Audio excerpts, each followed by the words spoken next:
Okay.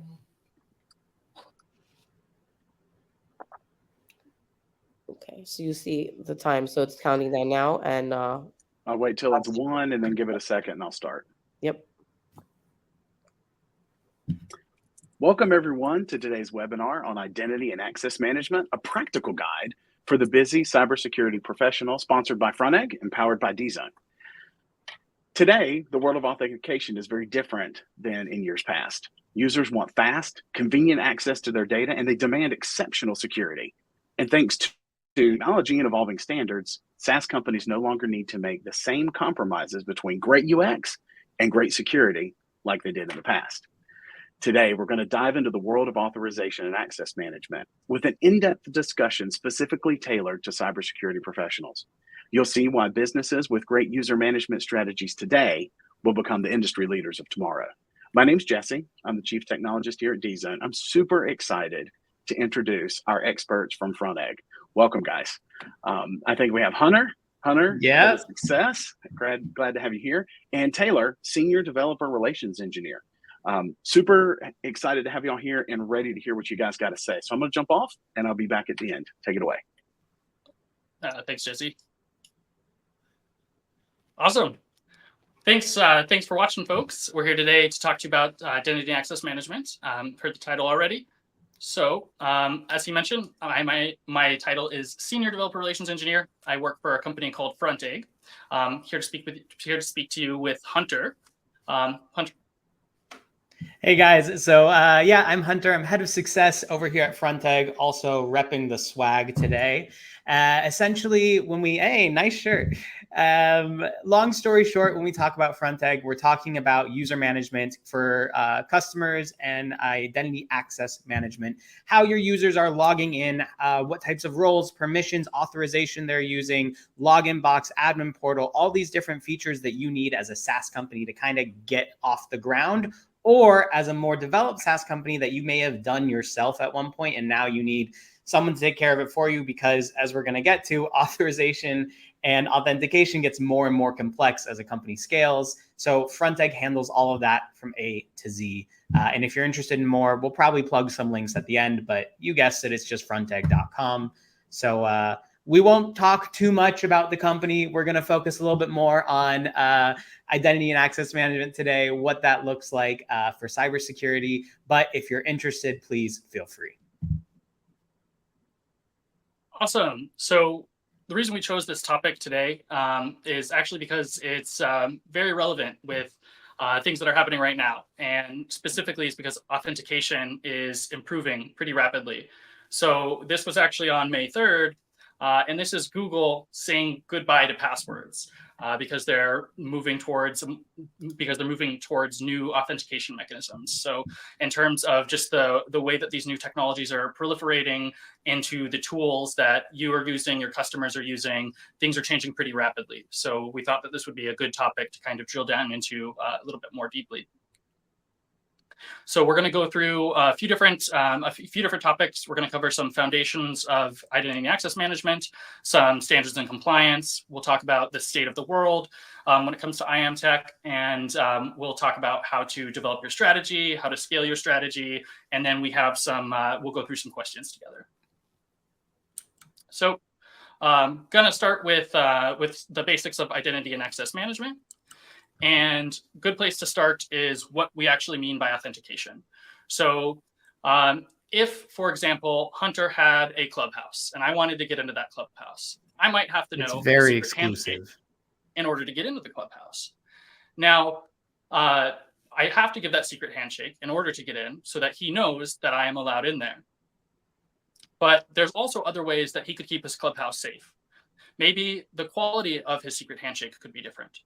Maybe he could have a list of people that is allowed in the club, which would be similar to authorization. Maybe he could define some special permissions. So I'm allowed in, but I'm not allowed to drink any water. He could also he could add a knocking policy so that he would be able to check and see who it is before they came in, which is kind of similar to MFA. But these mechanisms, what they do is they help you build trust in your user's identity. And it's important to make that distinction because you can't really prove your user's identity. you can only increase the belief that they are who they say they are. So when a computer is trying to prove your identity, it has to prompt the user for information. And historically, how that's been done has very much been around usernames and passwords. Now, passwords are pretty problematic. Most of the breaches that you probably hear about nowadays are a result of passwords being hacked. There's a website called haveibeenpwned.com where you can see whether your credentials have been compromised. So this happens a lot. It's generally very high risk. It's also not a great user experience. Besides remembering the passwords, you can forget them. You have to have mechanisms in place to help them retrieve their passwords. But what the password is achieving is helping the app build trust in that user's identity. But that can also happen through other mechanisms. So things like a PIN code, where a user enters a PIN number. Now, from a user's perspective, that's pretty similar to a password. You have to remember it. Maybe you might forget it. But from a business's perspective, that's actually more secure, because they don't have a database of your PIN code stored somewhere that can get hacked the same way that passwords can. And what we have begun to move more towards is having multiple factors, which actually greatly increases the level of trust that you can have in a user's identity. And in general, MFA has seen a lot of growth and a lot of adoption. Most of you here today are probably using some form of MFA in order to access your company resources. And so as we're talking about these different, as we're talking about the different content today, we're going to lean pretty heavily into the authentication piece. So yeah, but now that we have a shared understanding of what that is, I'm going to go ahead and hand it off to Hunter here to talk to you about auth. Yeah, so generally when we talk about auth, there are two different things we could be talking about. We might be talking about authentication or authorization. You know, there's the auth in both of them. For the most part, when people say auth, they mainly mean authentication, right? The logging in piece. But one thing that we really wanted to make sure to add in is that it's actually a combination of both of these things. The word authorization itself, you're talking about some type of access control, right? When we talk about IAM, identity and access management, it's a huge part of this environment. So when you talk about the world of auth, it's not just authentication, but it's the combination of them, right? The authentication is who's your daddy, right? Who is this person? The authorization is what is he allowed to do, right? What can they do within the context of your organization? There's a number of different ways that organizations handle that, right? It may be from if we take it from a role-based access control, like I have a role and this is what my role is allowed to do. Maybe it's resource-based or access-based. And we'll talk about more of those specifics as we go on. But when we talk about auth, we're talking about the both of these together, because that IAM or that CIAM, right? When we're talking about our customers' identity and access control and access management, it's a combination of the identity piece and that access management. I think for me, one of the things that really helped me conceptually think about authorization too was the term delegated access. Yeah. So that's that. Yeah, one of the things that really helped me understand that. And one of the things I wanted to set one of the things I wanted to add some context around was a term that you're going to be hearing a lot more of this year and moving forward, which is the idea of identity first. We won't be going too deep into this concept today, but I did want to explain what that meant so that when you hear it, when you're out looking at different tech and just navigating the IAM space, you understand what they mean by that. It frequently comes up in the context of zero trust architectures, but what identity first means can be represented by a bubble. Historically, the concept of historically, you would have identity wrapping your application, which is made up of your authorization and your authentication. And you would have this protective bubble around everything that you have for your app. What the identity first concept is introducing is the idea of having a concept of identity around each individual piece of your application. So you have your database, all of your different layers individually. And the idea is that if one is compromised, you don't have a breach and exposure for everything. It's just that one individualized piece. So when that term comes up, that is what they mean by that. It's just these individual wrappers of identity around pieces of your app. So So one of the topics that's very relevant for cybersecurity is standards and compliance. And I'm going to hand it off to Hunter to tell you a little bit more about that. So yeah, when I introduce myself, I'll just say, you may have thought to yourself, this is a cybersecurity webinar. Why are we talking to somebody who's a head of success who works with customer success? And the reason being is that when we're working with a lot of different customers in the world of access management and identity, you have to constantly think about compliance. As cybersecurity providers, I'm sure that you're very aware of things like GDPR, SOC 2, HIPAA, these different compliances that all these organizations need to have in order to work with your product or for you to work with their product. And the best thing about them is that they are bi-directional and they're for a good purpose, right? As cybersecurity companies, we're always thinking of these internal and these external threats. Who are we needing to protect our services from? And as a cybersec company, who am I doing the protecting of? And these compliances are in place to hopefully enable you. These frameworks were meant to help enable your product as like a cybersecurity product to be compliant across the board. So that way you don't have to do a different check for every single customer. But the compliance is meant to help you drive that security, right? And that's going to take place in a lot of your access control, right? And how you are encrypting a user's information. And some of the most secure information is their password, if you have it, their user credentials, any other personal data, right, about that customer. There needs to be a level of encryption, a level of data protection and requirement that's met for all of that. And at the end of the day, the user is the one that benefits from these compliances, right? They're the one who says, I have better data privacy, I'm more better protected, the integrity of my data is better, and I trust the companies keeping my data safe. So it's ultimately best for the user. And a good thing about it for access management is that you have solid audits and monitoring that get put in place by these compliances. As you may or may not know, but I'm assuming you do, oftentimes when you're going for these compliances, every single little detail, both inside and outside of your company, needs to be tracked, monitored, and written down.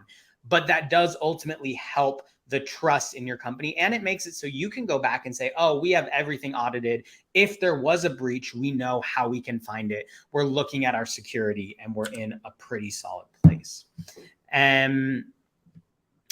It's not just compliances though. There are also standards. The standards that we have in this case are best for interoperability. What we're talking about in that case, right? SAML and OAuth are great examples when we're talking about SSO connections. So when we're talking about a single sign-on or potentially what is a more secure way to have customers log in and manage how they're logging in, manage that identity management. Some of these standards like SAML and OAuth, what they do is basically say, we want the same login standard across all parties. So that means that if I'm logging into an application via an SSO, so let's say I wanted to log in to my app. My app is called Fido because it's on the screen, but let's say it's the dog Fido.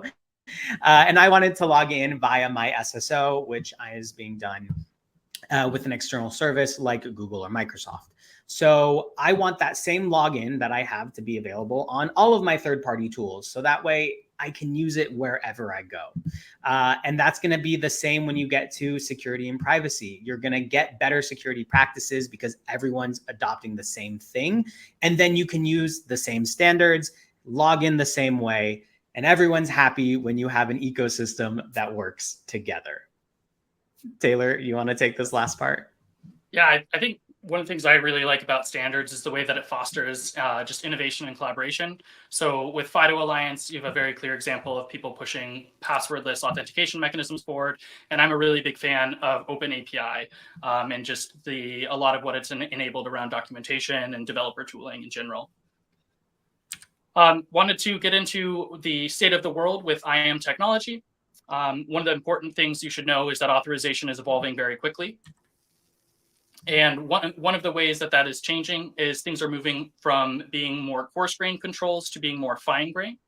And some of the distinctions there are that for role-based access controls, those are things that you're defining ahead of time as an administrator. You're defining groups and permissions associated with those groups, and then when users are provisioned, they are assigned to those groups, and that access is granted by the permissions associated with those roles. So each user has an assigned role. Now, on the other end of the spectrum is the attribute-based access controls, where you're defining policies based on individual attributes and possibly context. And the authorization decisions that your system is making are actually based on the policies that you're defining from those attributes.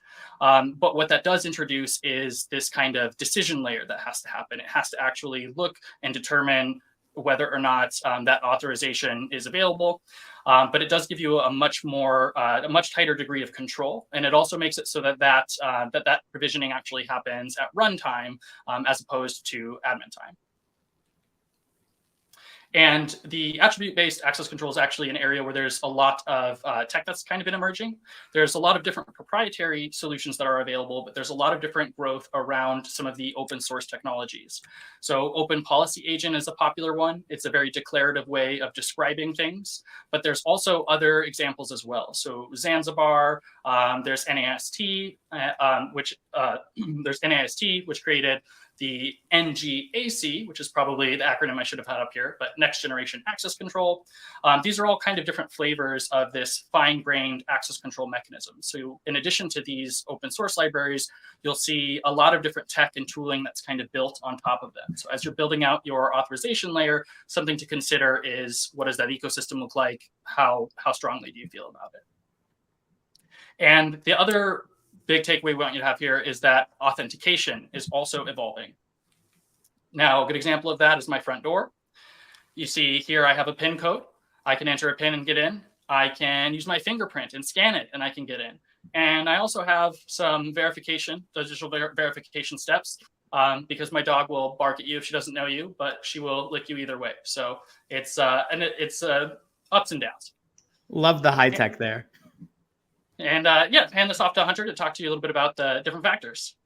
Yeah, so when we also talk about security, particularly in authentication, Taylor mentioned before, when we're doing authentication, we can't be 100% that this person is the person they're meant to be, but we try to increase our trust in there. And there's a number of different ways that you can do that. And there are 5, 5 that we'll talk about. So the first one is something you know. This is something that you have knowledge of. Hypothetically, only you have the knowledge of it, right? A password or a PIN code. I know this knowledge, and as such, I am who I say I am. But as we know, that is fallible, right? I could tell my password to someone. It could be pwned on the internet. Someone could guess it. So there's also something you have. This is something physical. So maybe I have a card or my mobile phone where I click a button. So I have my phone on hand. That allows me to get in. Maybe I have a magic link that was sent to my email. So another level of trust. There's something you are. So something you are is not something like, I am a man or this or that. In this case, it's more like biometric data. So it's your fingerprint, facial recognition, your voice, right? Pieces of you that can be used to then increase that authentication. Some where you are. So this is location based. Maybe it's your IP address. This, of course, has been a topic amongst Netflix and streaming services for a long time. But how do we make sure that users from different areas are not trying to log in on the same account? So that's another aspect of knowing. Impossible travel is what that's called. This idea that it's not, I didn't travel across the world in the span of a second. And finally, something you do. So this might be solving a puzzle, doing a picture password, but it's another piece that you can add for that factor of authentication.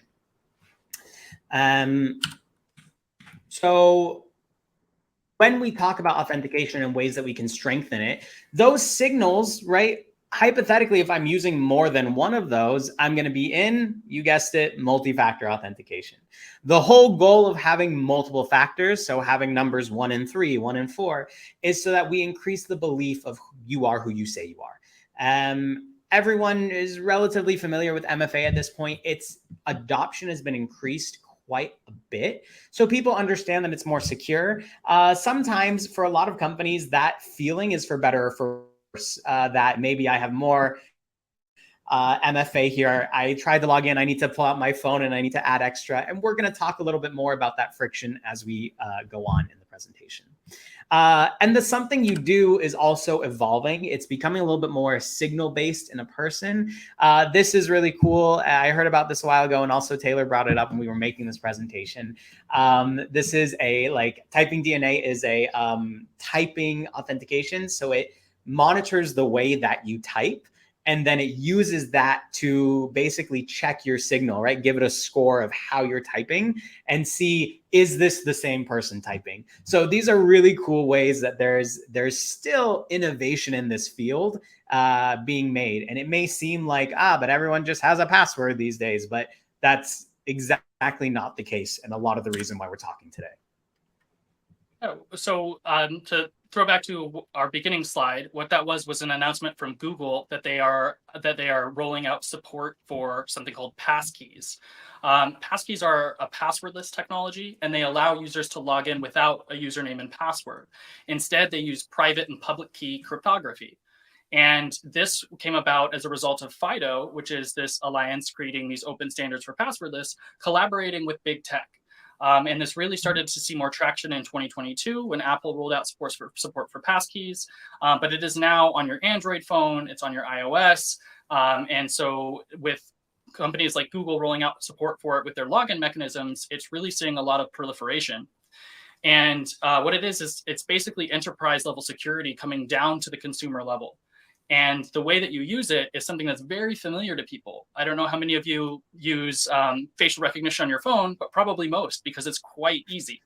And that is basically, that is possible to use that and log into SaaS applications because of the passkey technology. And that is a big deal because it means that there's no guessing.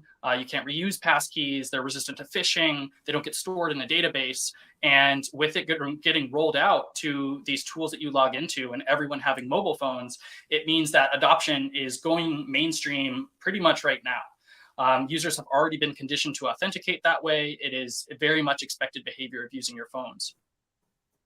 And what that looks like for setting up a new passkey, I click use passkeys. I go to set it up, select a phone, scan a QR code on my phone, scan my face, and then it gets saved to my phone as the passkey. Now, when I go to log in, I click sign in with passkey. So pretend that arrow is pointing at the right thing. Scan my QR code, scan my face, and I am now authenticated with the application. Gonna jump here to developing an IAM strategy. Hand this back off to Hunter. Yeah. So personally, I've worked with hundreds of different customers on setting up their CIAM strategies, right? Setting up how they're going to do their login box, their access management, passwords, password lists, passkeys, these different pieces, and they have to work together.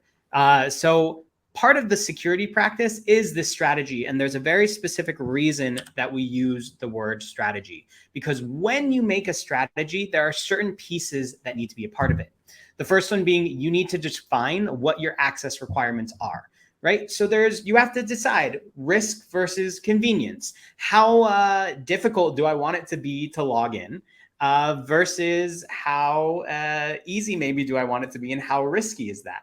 Am I going to be compliant to these different standards that exist in the business? And what are my business goals? Depending on the part of my product, can this be a little bit more lackadaisical, or is this super high stakes, top tier security? The next thing you need to do is make an inventory of your users and your assets. You need to map out everything in your product that needs protection, because as we all know, it just takes one small thing to be missed to cause a big, big crisis. Once you've mapped that out, you can start to create your identity and access management policies. So that means your authentication flows, your authorization policies, how you want to have access control defined, whether that is role-based, attribute-based, resource-based throughout the application, how you want to provision or deprovision users inside of the application, and you need to document everything as a part of that to make sure that when new new customers come on board, they're able to understand what they need and when and where they need it. Then you'll need to select the technology that helps you do that. Being that we are in the future right now, it is 2023. It doesn't come as a surprise that you don't have to do everything yourself, right? When we talk maybe 5 years ago, I think every company was building their own piece of login box, MFA, so on and so forth. But now, because of all these standards and compliances, you can basically say, what technology am I going to use? Do I want to use SSO? What kind of SSO? Do I want to use MFA? You can consider your developer experience versus your user experience, how you're going to integrate it, how scalable that is as you get more customers integrated, and how flexible it is. And finally, that last piece of the strategy is going to be test and improve. Once you have your IAM strategy written out, sandbox it, test it, bug bash it, try all your edge cases, make sure that your data is protected and it's protected in the right place. And it hopefully does not come at the sacrifice of a user experience. And a couple questions to consider if you're going to evaluate different access management practices is if you want to start adding in a new practice, how is it going to affect your current strategy? Maybe you use passwords and you want to switch to passwordless, which is great. But maybe you use passwords with an MFA that is a passwordless. So if you want to switch to passwordless, then you also need to switch your MFA. You get the point. Are you being secure or compliant? What about changing standards, which is something that is happening just as quickly as these new technologies are coming out? Is your access management auditable? And what tools or technologies can you add that might create additional value? As a tip, we definitely say use a checklist. And as another tip, just remember, you don't have to do this all on your own. There are a lot of companies out there that are built exclusively to help you with this process. And let's go back over maybe to Taylor because he wants to talk about his favorite thing. Cool. +1 on the checklist. Pilots use checklists for a reason. It's mentally helps you get through a lot of the other pieces. So one of the things I really wanted to emphasize as part of what we're talking about is that from a user's perspective, authentication is part of the product experience they're having when they're using your product. It is they're one of their first experiences that they have when they're touching it. And so you really want to make sure that it is representative of the experience you want them to have and associate with using your product. And the reason that that's significant is because passkeys really are changing what authentication is going to look like for modern companies.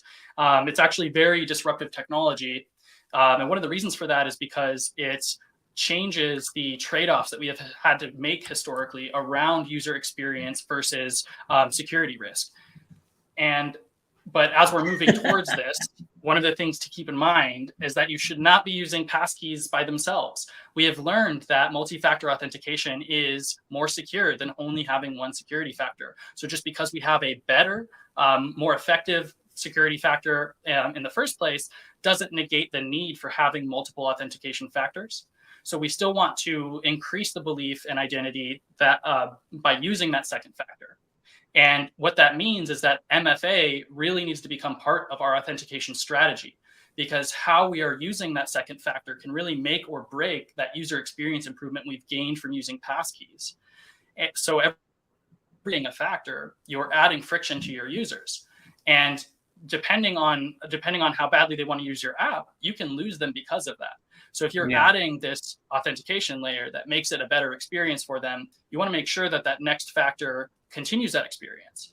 So some of the ways that you might do that, besides just thinking through from their perspective, what is it going to be like to stop what they're doing now, open an authenticator app, enter a PIN code, but maybe there's some other ways to approach it. For example, if someone uses a passkey to log in, maybe I can get my second factor from a contact signal. Maybe I can use their IP address or something that I already know about them. Or maybe it's okay to have a little bit less security during that initial login, and then I have another factor of authentication when they go to take a high-risk action, such as turning off a subscription or deleting something.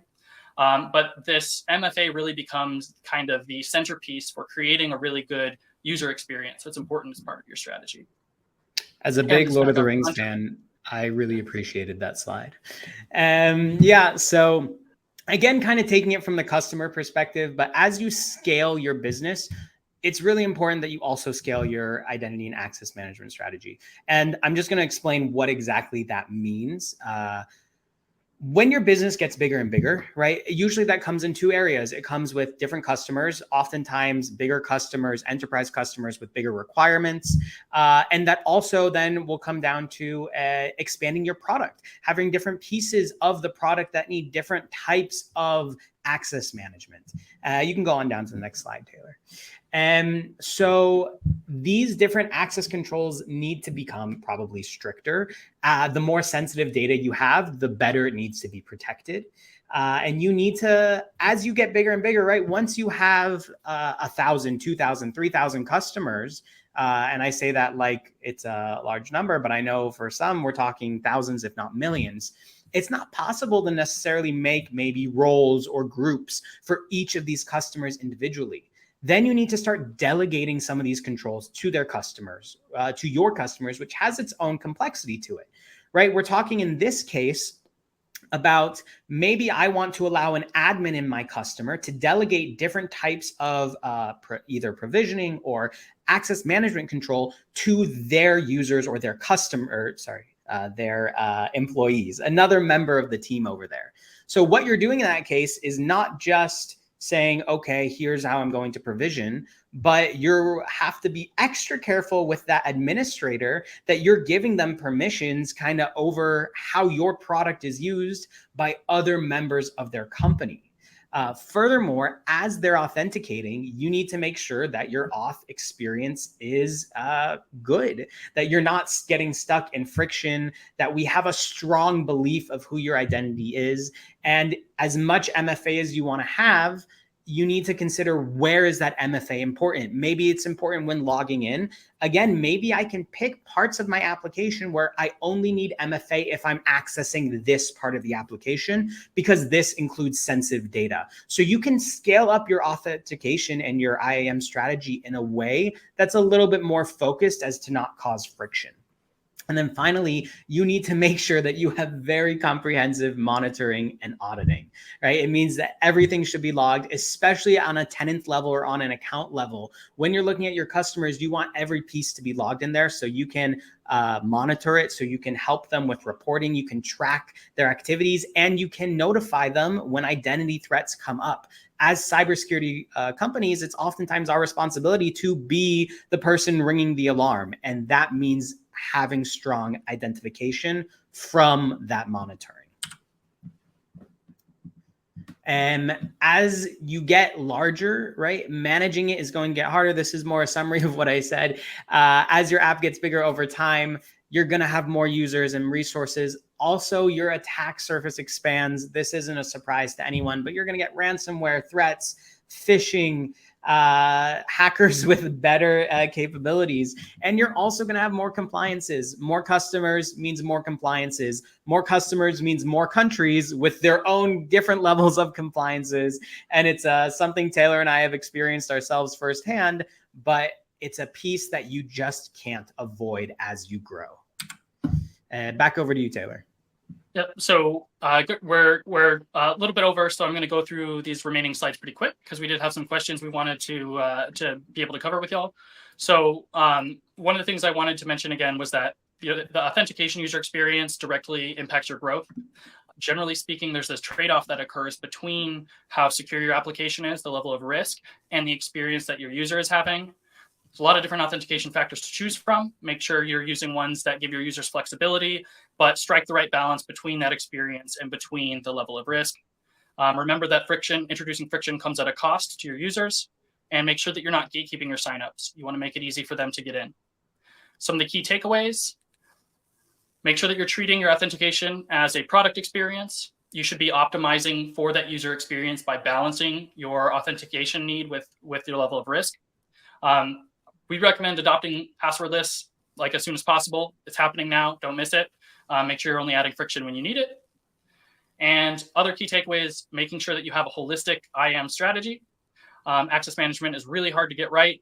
You're probably not always going to get it right. So be willing to iterate, be willing to learn.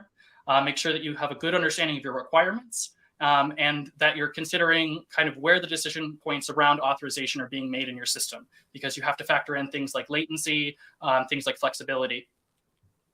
And remember that MFA is critical to your overall IAM strategy. It's kind of the centerpiece for where you have the opportunity to reduce friction, but you also want to make sure that you have the appropriate level of security that you need, that customers have the flexibility to choose from the MFA mechanisms they want to use. So we recommend having a baseline MFA for high-risk actions. We recommend combining MFA where we recommend combining credentials with context where possible. And then we also recommend prompting for additional authentication for those high-risk steps. But yeah, thank y'all for listening. And we're ready for some questions now. So I'm going to turn off my slide share here. What's up, Jesse? That was awesome, guys. As a practical example, while you're turning that off, we just did MFA. You know, Microsoft is actually implemented by the 11th, I think.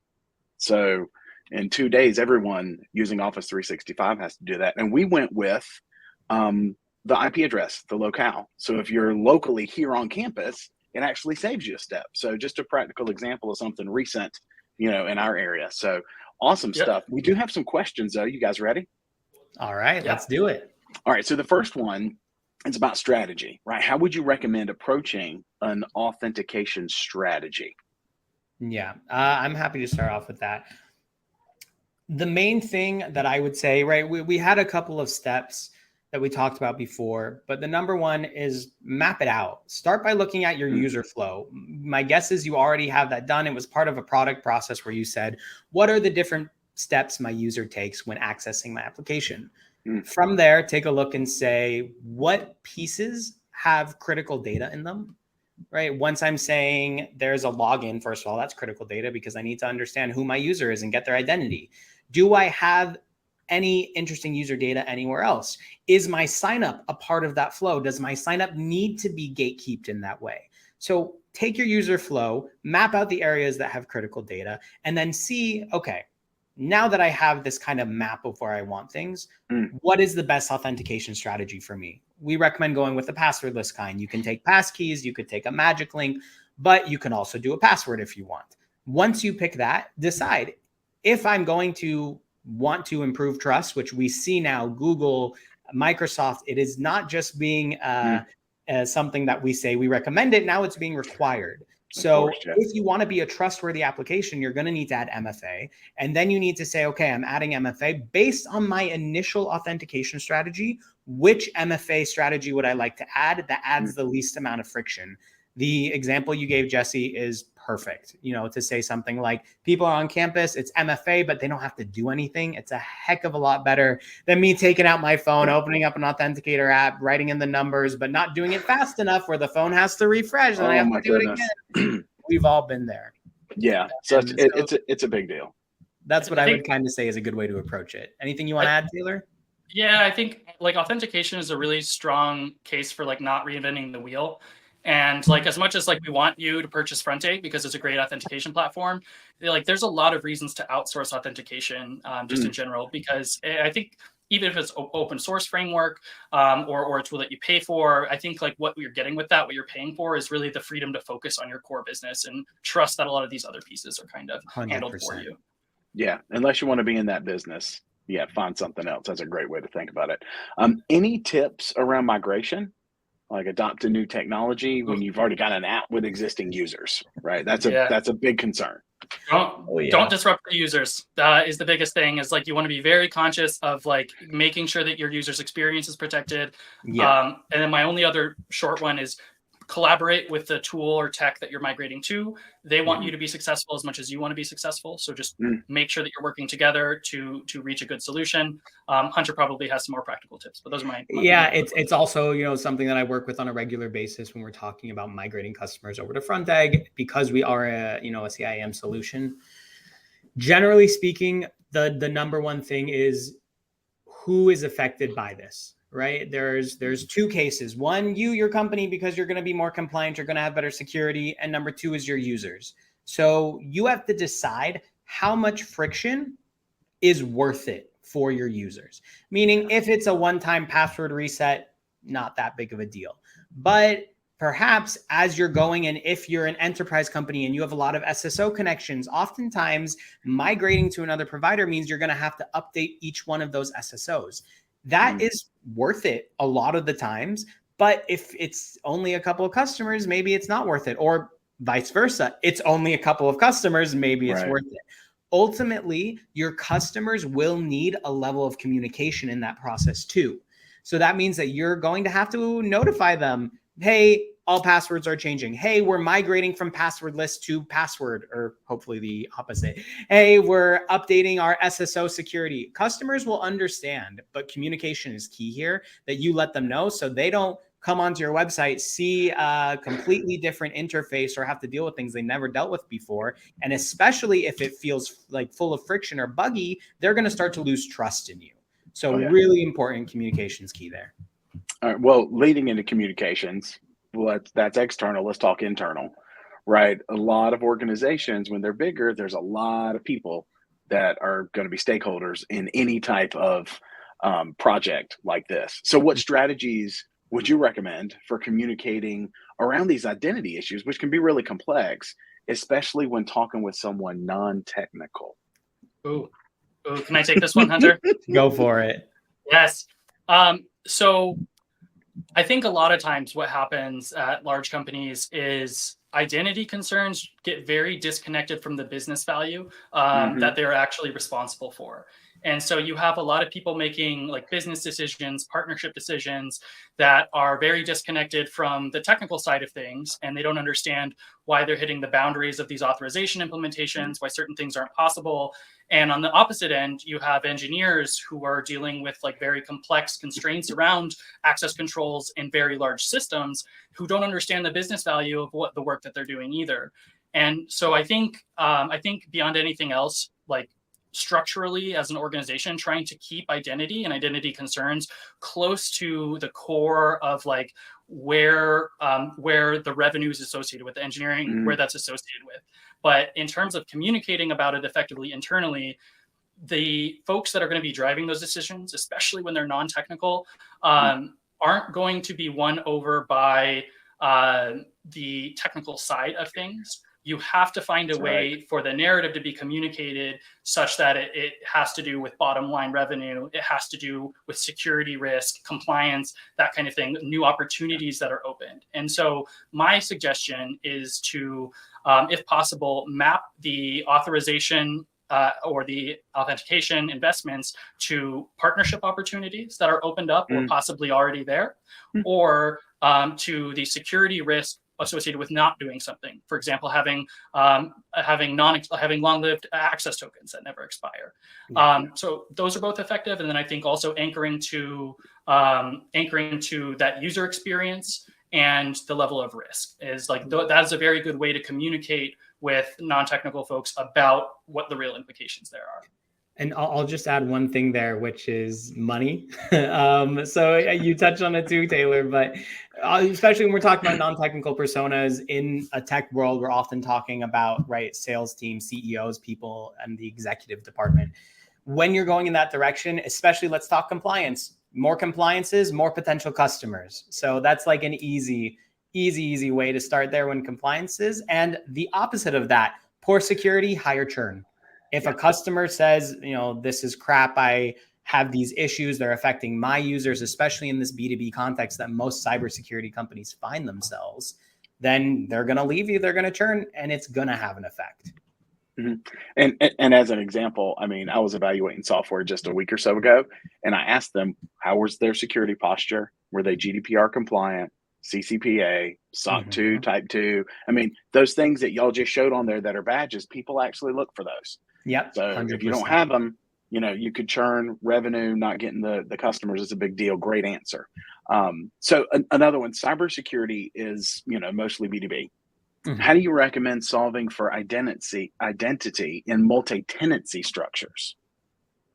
Sure. You want me to take that? that, Taylor? Big SaaS question, right? Yeah.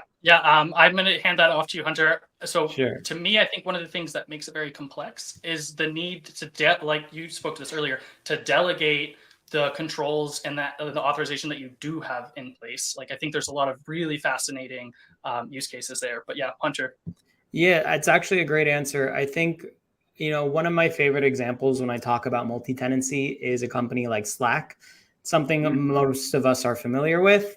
I log in under one email, but I can have multiple different workspaces. On one workspace, I might be an admin. On another workspace, I might be a generic user. That's a great example of multi-tenancy because those workspaces are not related at all. And the data on them should remain separate, even though I, as a user, can access both of them. So oftentimes when we're talking about B2B and scale B2B, especially nowadays when you have freelancing that is so big and different kind of developers who are coming on and working, you're going to end up with somebody who has an email that is used on multiple accounts. And you're going to have to deal with this idea of multi-tenancy, and access management is key there. When they log in, do you understand where they are navigating to? Of what context it is, what kind of permissions access management they have per that context, and do you keep it in a place that is separate, right? Because you can't have all your data all together and be like, well, it's fine because but if he looks at the developer tools and actually just fetches, sees the request that we're sending, he'll see the data from the other account too. Like, you're just opening yourself up for breaches and errors at that point.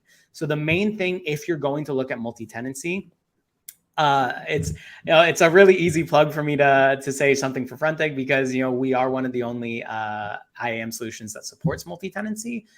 In general, work with somebody on it and keep the information separate. Make sure that you're not just saying I'm keeping information by user, because then if that user's accounts gets hacked, you now have two different clients that have a problem instead of just one.